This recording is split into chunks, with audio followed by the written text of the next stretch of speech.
Em nome do Pai, do Filho e do Espírito Santo. Amém.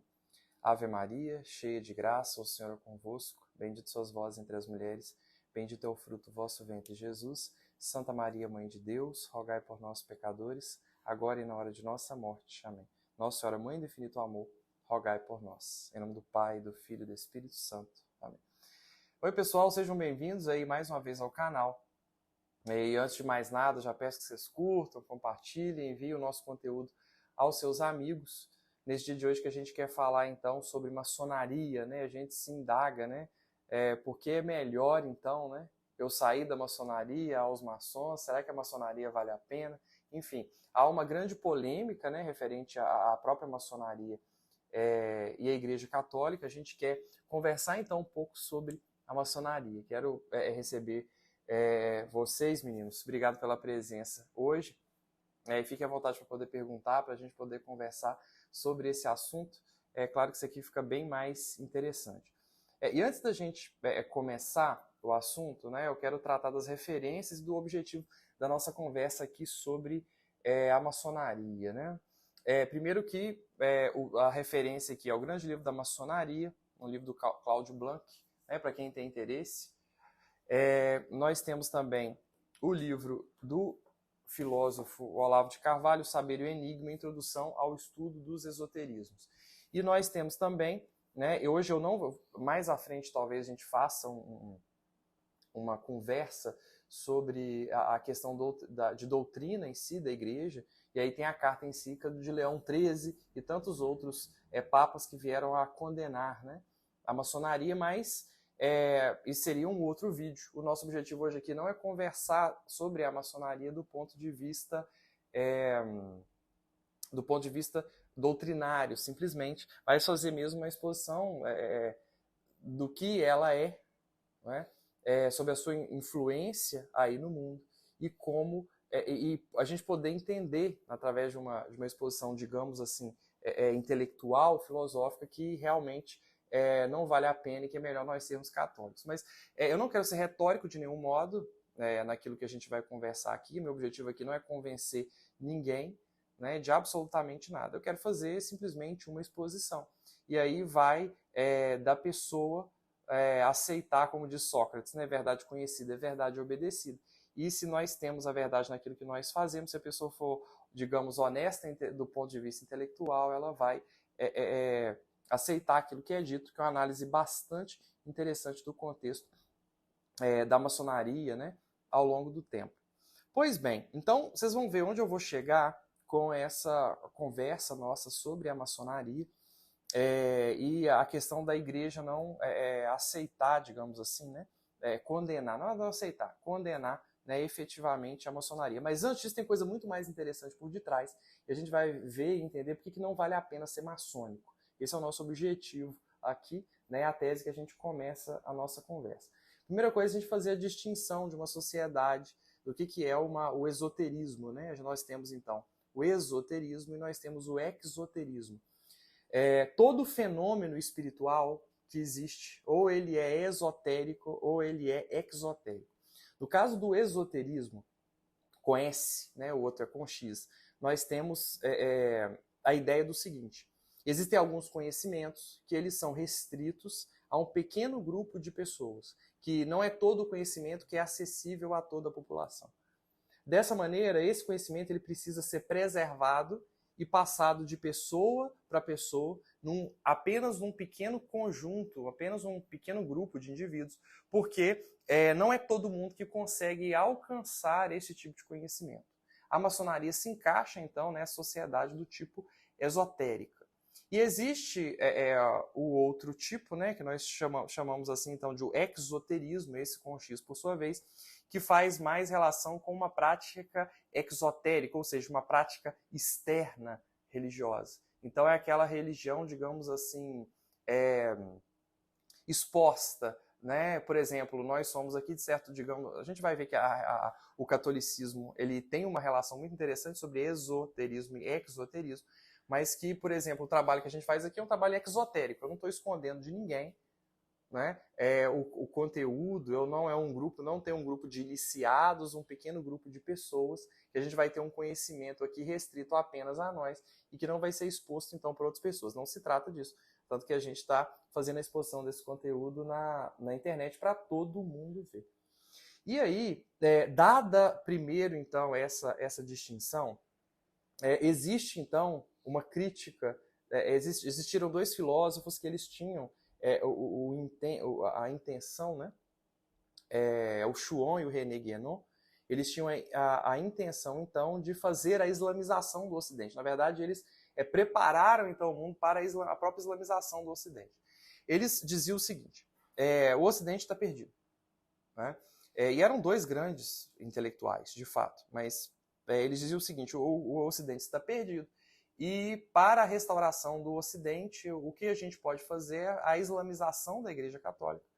Ou que uma sociedade como, por exemplo, a maçonaria, que é uma sociedade do tipo esotérica, digamos assim, se associa então à Igreja Católica com o intuito de salvar então o Ocidente, digamos assim. Pois bem, ele faz então essa crítica. Na verdade, nós estamos diante de dois grandes filósofos, dois grandes intelectuais. Haja vista a quantidade de coisa que eles acertaram nas previsões que eles fizeram. Só que nessa previsão, a gente vai ver que eles não estavam certos. Então, eles fizeram essa crítica, né, à igreja, essa crítica ao Ocidente, que de certo modo, não digo referente à igreja, mas pelo menos com relação ao Ocidente, ela é válida, porque nós temos uma queda do Ocidente, uma perda, né? O Ocidente está se perdendo, isso é um fato. E eles prepararam o território para aquilo que a gente está vendo acontecer na Europa hoje, que é justamente o processo de islamização. A França, os países com uma política migratória cada vez mais aberta, né? E aí você tem essa influência grande, né, do Islã. Você vê que o próprio Príncipe Charles, né, as pessoas têm faz o prefácio do livro importante da relação que ele tem com a provável relação que ele deve ter aí com o Islã, né, com o esoterismo também.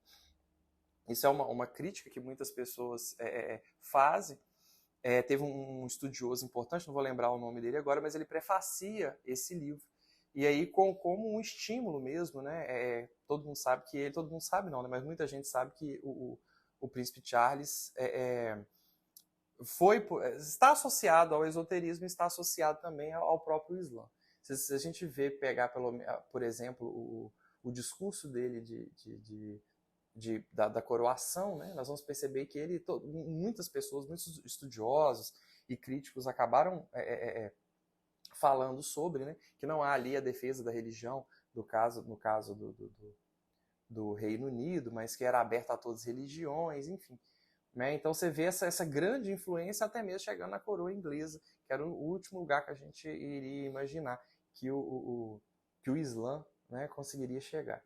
Então, realmente, eles trabalharam, né, para a islamização da Europa, porque tudo começa com uma guerra cultural, e trabalharam muito bem, diga-se de passagem, para conseguir esse processo de islamização que a gente vê. Sendo na Europa tem gente de burca o tempo inteiro, enfim, um crescimento do Islã ali muito grande. Pois bem, nós falamos então um pouco agora sobre a maçonaria. A maçonaria em si é também uma sociedade esotérica, do ponto de vista que são apenas alguns iniciados que participam dela, né? E eles têm um determinado conhecimento que vai passando de pessoa para pessoa, e aí, passando então de pessoa para pessoa, ele vai se preservando, porque esse conhecimento não deve ser acessível a todas as pessoas. Mas agora eu vou falar um pouco sobre a maçonaria em si, e depois a gente volta à reflexão dela, né, referente ao mundo e aí no âmbito filosófico. Pois bem, a ideia de que a maçonaria tenha vindo, a princípio, né, da questão dos pedreiros, né, mason, tanto no inglês quanto no francês, né, pode ser interpretado, entendido como pedreiro, que tenha vindo aí de pedreiros, marceneiros, que tinham aí, devido ao contato que eles detinham determinado conhecimento, e esse conhecimento sobre geometria, sobre arquitetura, sobre as catedrais, eles iam passando então esse conhecimento secreto de pessoa para pessoa ao longo do tempo. Isso quem está dizendo é o próprio livro da maçonaria, que eu mostrei para vocês aqui, o grande livro da maçonaria. E aí, eles foram ganhando, né, esse conhecimento ele foi sendo preservado. Na verdade, assim, você pegar o livro é uma historinha para boi dormir em muitos aspectos. Eles colocam assim, que até tem relação até com a Torre de Babel, de conhecimentos lá da engenharia da Torre de Babel, eles preservam conhecimentos referentes a isso até hoje.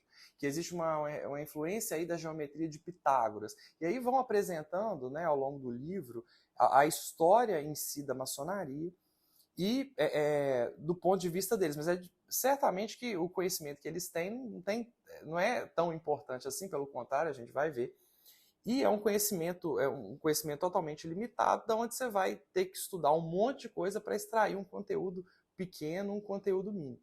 Mas que eles teriam vindo daí, né? E aí eles arrogam para si, segundo a ideia deles, né? O objetivo em si da maçonaria é o próprio homem. O que acontece? As sociedades esotéricas, elas têm uma influência muito grande no mundo. A crítica do Guénon, de certo modo, a gente vai ver que não é válida, mas ela tem algum fundamento, no sentido de que as sociedades esotéricas elas conseguem ter uma influência muito grande. E a Igreja Católica não tem uma sociedade esotérica, né, em si. E aí, por causa disso, teoricamente, ela teria perdido, então, a sua influência no mundo. As sociedades esotéricas, elas são voltadas para o homem em si, elas são voltadas para o cosmos, para aquilo que se passa nesse mundo e não para algo superior. A maçonaria em si, você tem a obrigação de acreditar em Deus, é verdade. Só que não se trata de uma fé efetiva, né? Acredita em Deus, né? E o esoterismo, de um modo geral, ele funciona desse modo, né? Você tem que acreditar em Deus, simplesmente. É a única coisa que você precisa fazer e ponto. E aí, não há um código moral que você necessite de cumprir, mas simplesmente alguns formalismos que você precisa fazer para poder participar. Não interessa o que você tem dentro de si. O que interessa é a prática, né? E é assim. E as outras sociedades esotéricas, elas funcionam desse modo também. Você poderia pegar, a gente fala do exemplo da maçonaria, mas pegar também as próprias sociedades esotéricas do Islã, né? As taricas, por exemplo, vocês percebem que ali existe uma prática que não necessariamente a pessoa precisa se transformar em muçulmano. Eles têm que ter simplesmente uma prática externa, uma prática para fora, porque por dentro o miolo é uma outra coisa. Então o esoterismo é isso. A casca seria o exotérico e por dentro o esotérico. E aí só que aí acaba que eles têm uma influência muito grande no mundo. Muita gente não sabe disso, mas a maçonaria, pelo menos desde o século XVIII, tem uma grande influência. Gente, haja vista que a esmagadora maioria dos presidentes norte-americanos são maçônicos, né? Foram maçônicos. Se nós pegarmos, por exemplo, a Constituição americana em si, é uma Constituição maçônica. A maçonaria arroga para si o mérito, digamos assim, da sua grande influência, né, de ter tido uma grande influência referente, por exemplo, à Revolução Francesa. O que realmente há uma relação disso. O próprio ideal de liberdade, igualdade, fraternidade da Revolução Francesa são também ideais da própria maçonaria, né? E outras coisas mais, a própria descoberta da América, eles dizem que eles arrogam para si, como eu estou dizendo, né? Essa influência, mas se isso é verdade, porque isso está lá atrás, né? Descoberta da América há muito mais tempo, mas pelo menos a partir do século XVIII você tem uma influência muito grande da maçonaria. Então ela tem essa busca, então, né? Busca de igualdade, justiça social, como eles bem dizem, né?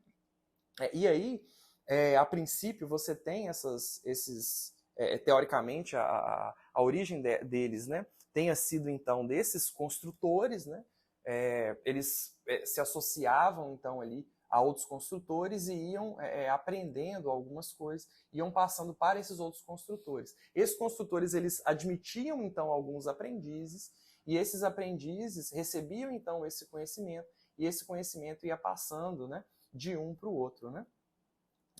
E aí, quando você tinha os aprendizes, né, acima desses aprendizes você tinha os mestres, e quando você tinha vários mestres, você tinha o grão-mestre, que é como é a designação, que existe essa designação até hoje da maçonaria, de que há, né, esse grão mestre.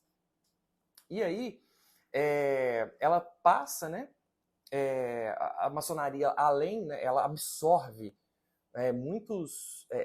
existe nela muito simbolismo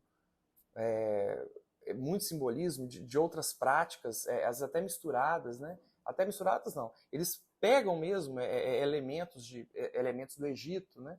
Mistérios de Ísis e Osíris, por exemplo. Na Grécia, Orfeu, Dionísio, por exemplo. Em Roma, Baco e Ceres. Como eu falei, arrogam para si até uma relação com o próprio Pitágoras e Platão, né? E algumas coisas de outras religiões, e aí vai fazendo um frango com tudo dentro, né? No sentido de que teoricamente há este conhecimento que eles vão passando, esse conhecimento esotérico que eles vão passando de um para o outro, assim também como há esse conhecimento, digamos assim, de um cunho meio que místico, digamos assim, né?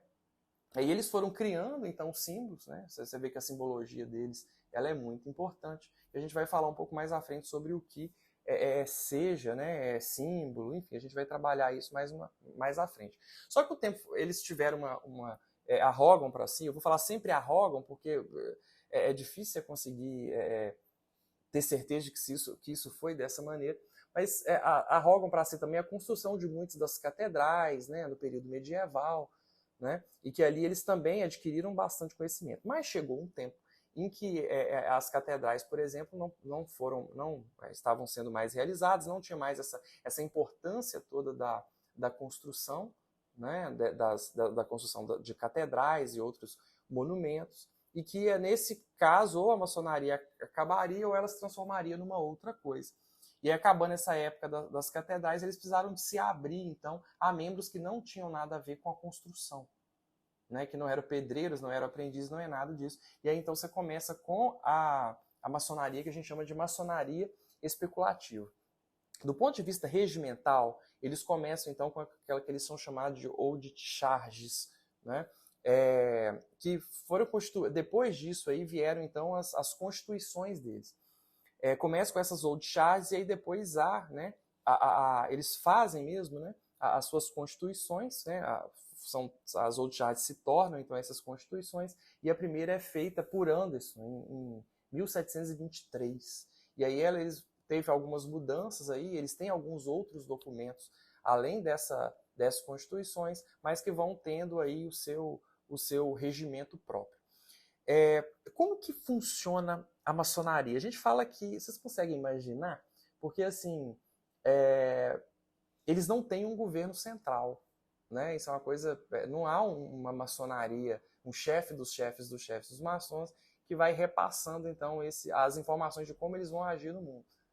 Mas eles efetivamente têm uma influência muito grande no mundo, apesar de discorrer, de trabalhar de uma maneira, digamos, silenciosa, né? Digamos assim. Mas vocês conseguem imaginar como que isso acontece se não tem um governo central?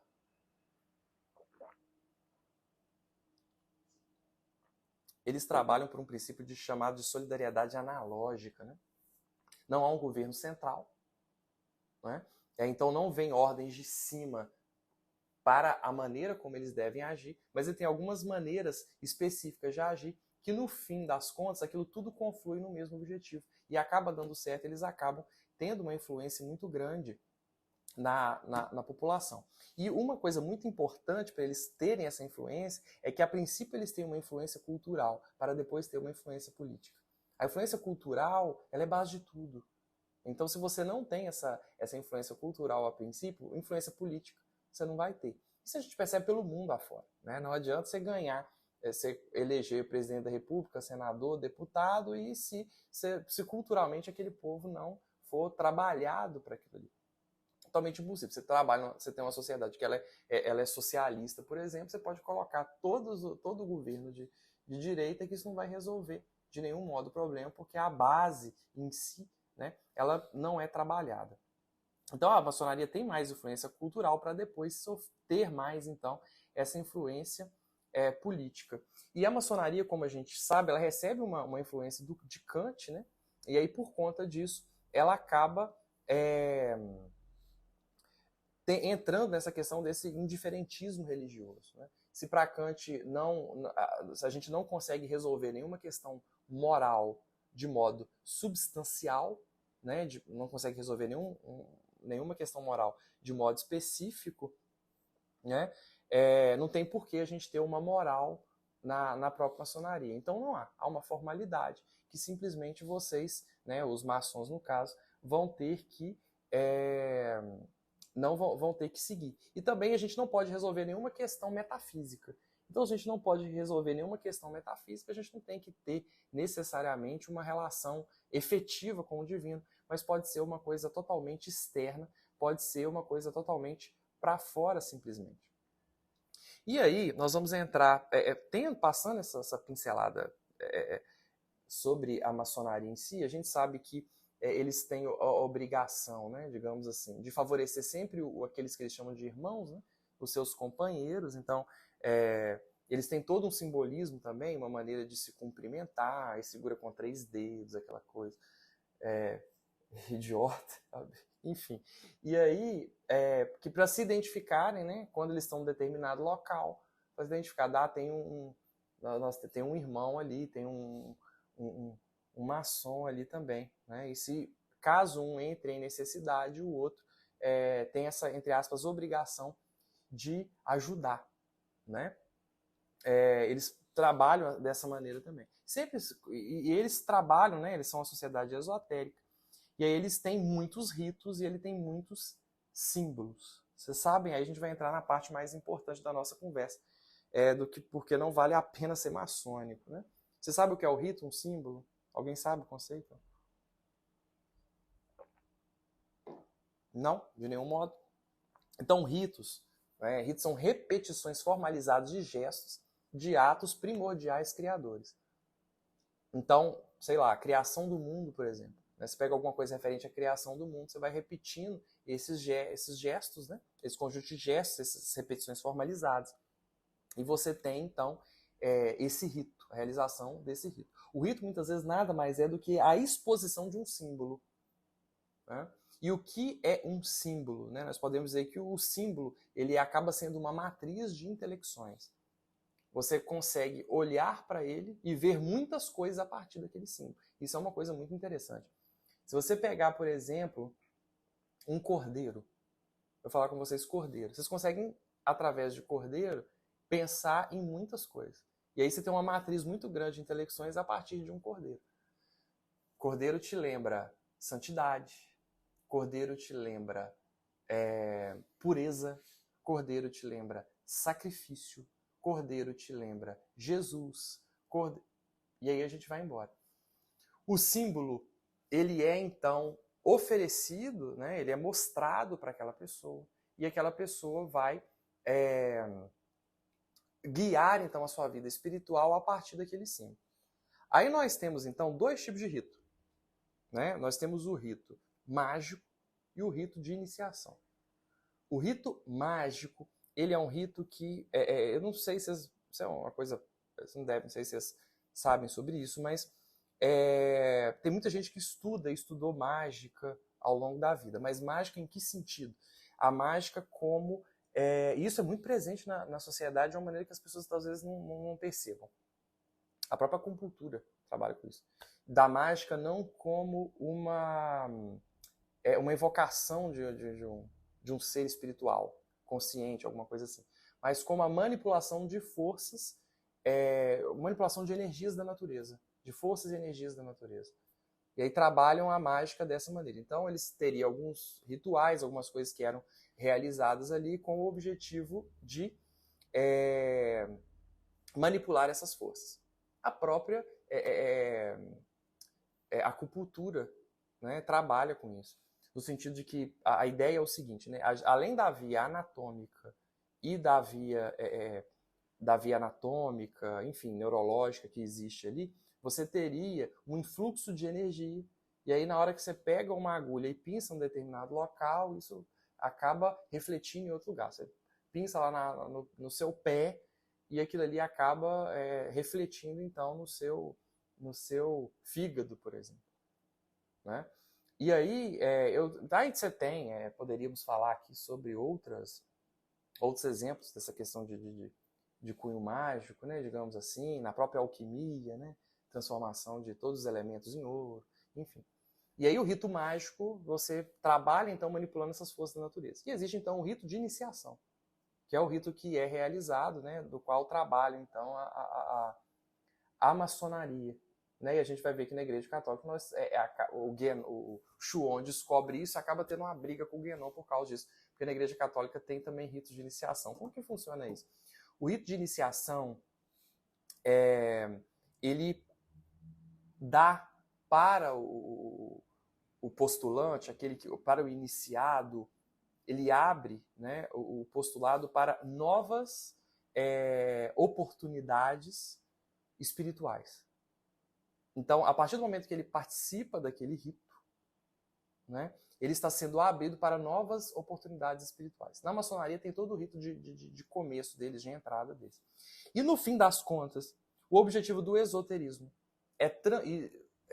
na maçonaria e nos esoterismos de um modo geral, é transformar aquele iniciado no mestre. Esse é o fundamento da história. Então, no próprio rito da maçonaria, o maçom, quando ele começa lá, que ele vai pela primeira vez, ele vai morrer, né? Ele vai ter que confiar lá ao seu mestre lá, ele vai morrer para nascer uma outra pessoa. Ele vai se transformando, então, nesse mestre, até que volte, então, para o princípio, o principal, mais importante de todos. As tarikas, por exemplo, no Islã, funcionam também da mesma maneira. Né? Vai se transformando um no outro, até chegar ao profeta Maomé. E aí há esse processo e essa transformação. Então eles entram para fazem esses ritos com o objetivo dessa transformação. A briga que teve, como a gente falou entre o Guénon e o Chuon, era que o Chuon descobre então que ele olha para a Igreja Católica e percebe que a Igreja Católica ela não é só esotérica, mas que ela não era só exotérica, mas que ela seria esotérica também, porque os sacramentos seriam ritos de iniciação. Se a gente trabalha os sacramentos como um rito de iniciação, nesse conceito de que um rito de iniciação é aquilo que é realizado para abrir o indivíduo a novas possibilidades espirituais, um sacramento não passa, não. Um sacramento é isso. Então, quando você batiza, você deixa de ser criatura para se tornar filho de Deus. Quando você faz a primeira Eucaristia, você tem a oportunidade de comungar ninguém menos do que o Filho de Deus. Quando você recebe o Cristo, você está tendo ali a oportunidade de confirmar, né, a confirmação da sua fé. Quando você se confessa, você recebe perdão dos seus pecados. Então, todos os sacramentos da igreja, né, enfim, ordem e matrimônio também, te abre para novas oportunidades espirituais. Né? E aí, nós percebemos que essa crítica não era válida porque você tem tanto a relação no catolicismo do esoterismo com o exoterismo, ela era muito maior e era muito mais profundo do que se podia então imaginar. Por causa disso, né, dessa briga, o René Guénon fala não, que a igreja aí muda de ideia, né?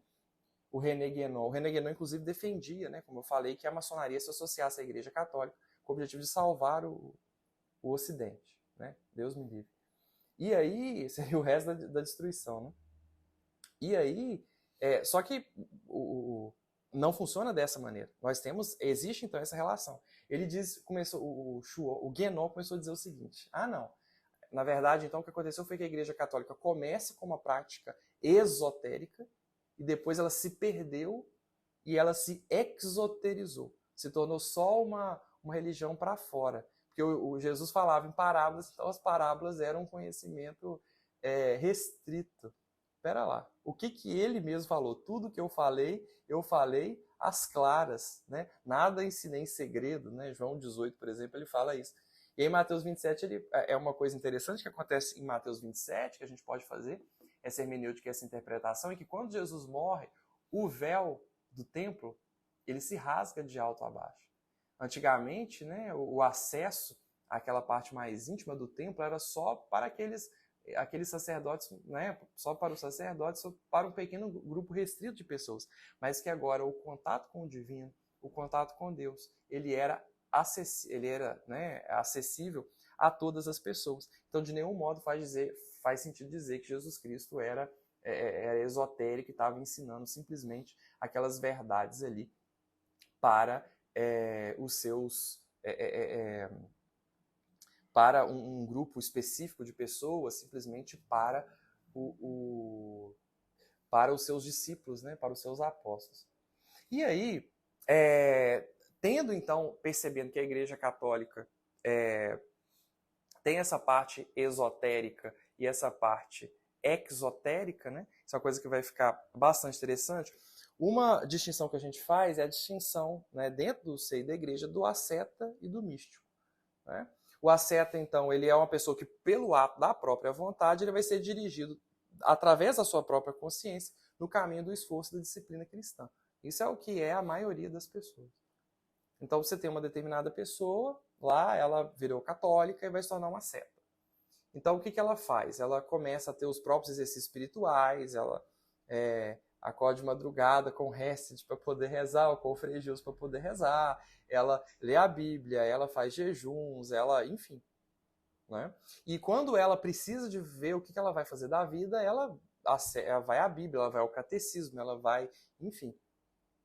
Com qual o objetivo? De saber, e aí no plano racional, ela vai, então, vendo que ela precisa fazer o que é certo, o que é errado, o que é bom, o que é ruim, para ela, o que está em Deus e aquilo que não está em Deus. Só que aí a pessoa, quando ela cresce, então, espiritualmente, né, o asceta, ele cresce espiritualmente, ele deixa, então, de ser asceta para se tornar místico. Então, ele passa a ser governado, a ser dirigido de maneira direta pelo Espírito Santo. Então, o Espírito Santo fala na consciência dele, mostrando para ele o que ele deve e o que ele não deve fazer. Claro que essa experiência mística ela precisa estar dentro de uma experiência maior e doutrinária.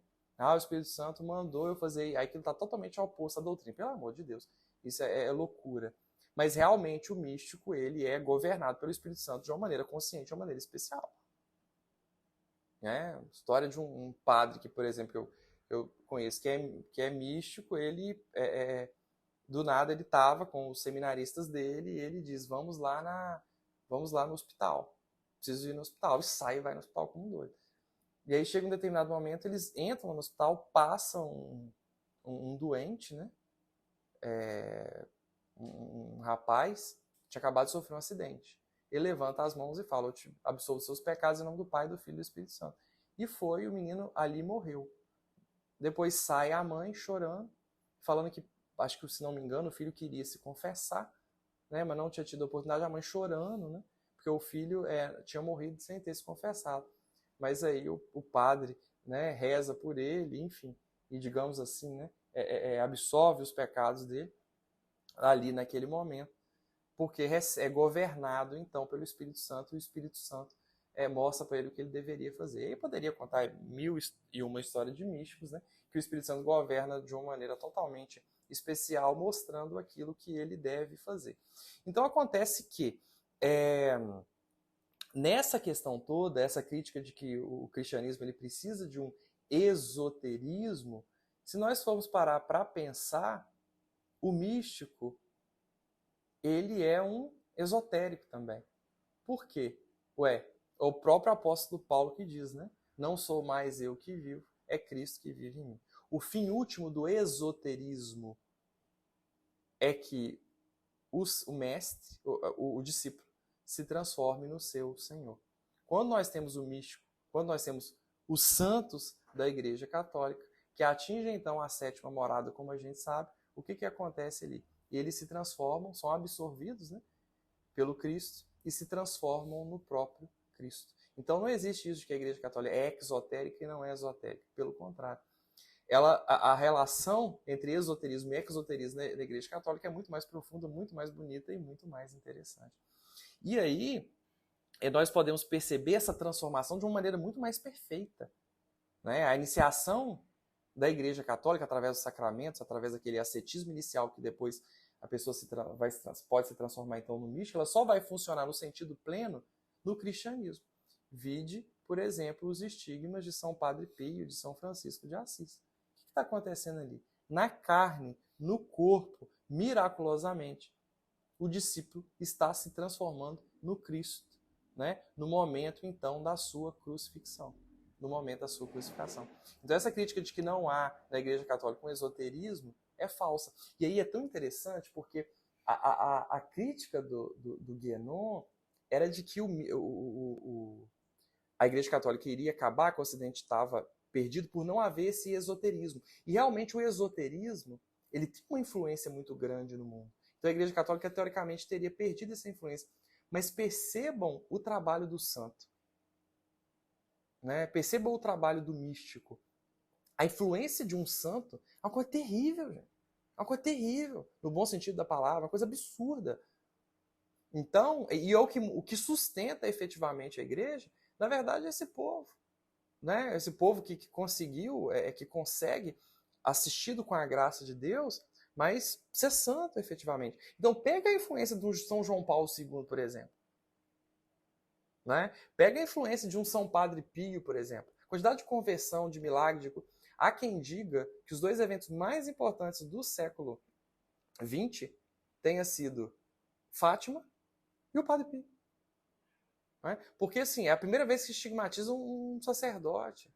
E a quantidade de milagre ali era absurda. E o alcance do Padre Pio, mesmo depois de morto, é absurdo. Então nós percebemos que o que sustenta a igreja efetivamente são os seus santos. Os esotéricos da igreja, digamos assim, fazendo uma comparação bem chula, claro, não se trata disso, mas os esotéricos da igreja são, na verdade, os santos. E quem mantém a base, a estrutura da igreja efetivamente são os santos da igreja.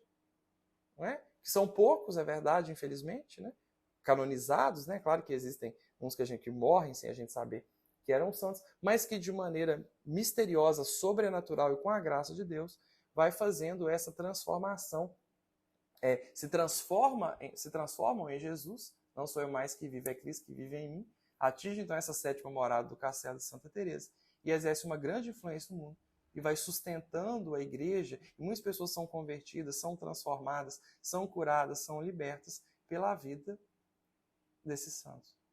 A quantidade de milagres, a quantidade de coisas que Deus faz através deles é totalmente grande e é absurda, né? No bom sentido da palavra.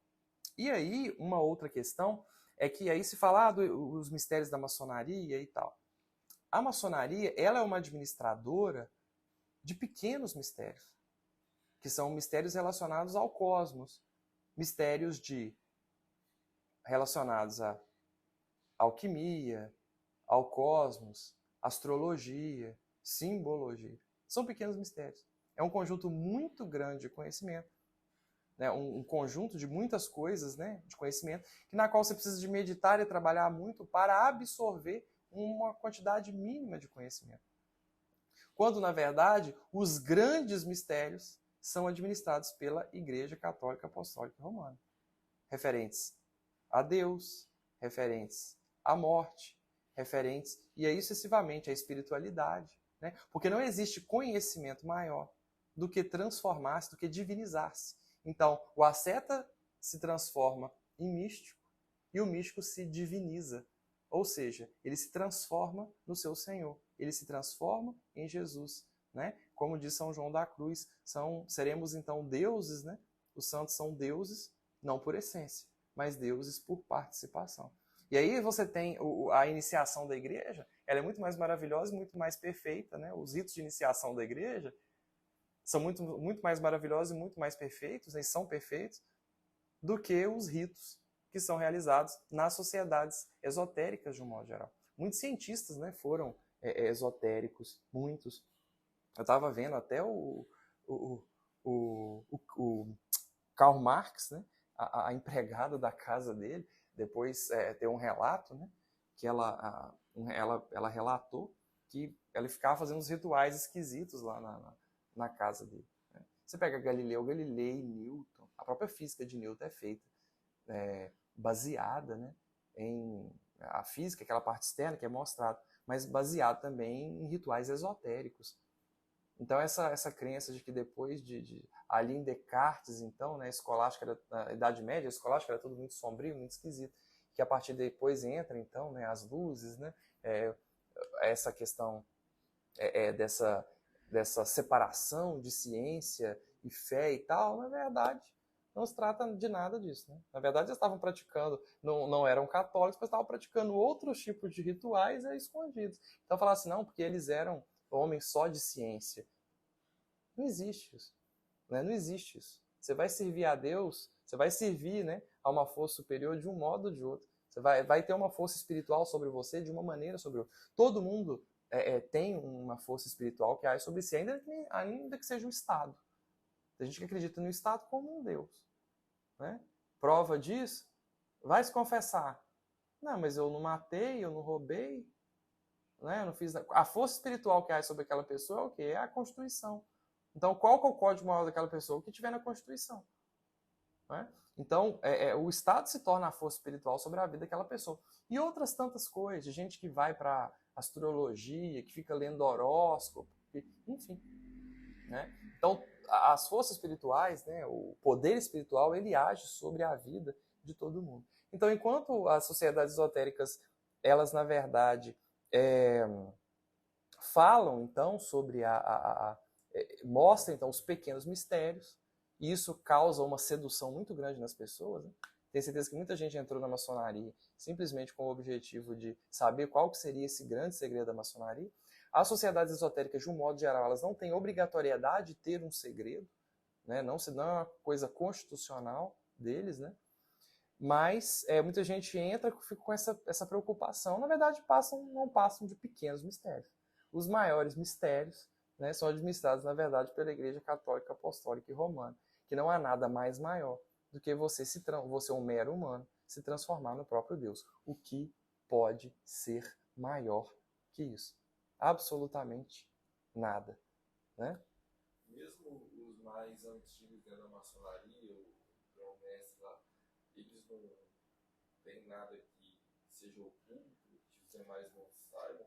Então, pois bem, existem, eu digo isso extra, agora sim, você pediu uma questão polêmica, a gente responde, não é o objetivo é um pouco de especulação, mas enfim, existem, o próprio Cláudio Blanc aqui, ele descreve que na história da maçonaria, alguns maçons, né, que eram maçons, eles admitiram que havia um culto com as forças lá de baixo. Vocês entendem o que eu estou falando aqui. Que havia uma adoração, né? Enfim.